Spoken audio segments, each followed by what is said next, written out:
Getting this "cannot launch IDM" error? It usually means your browser extension can't find the actual IDM software on your PC.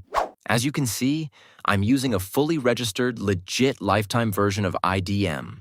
Even with a genuine license, you can still run into annoying errors. Or maybe you're getting the HTTP/1.1403 forbidden error. This usually happens because the download link has expired or the site is blocking IDM's old request. If you're facing this issue, you can watch my video from the card above. Go to the official IDM website and download the latest update.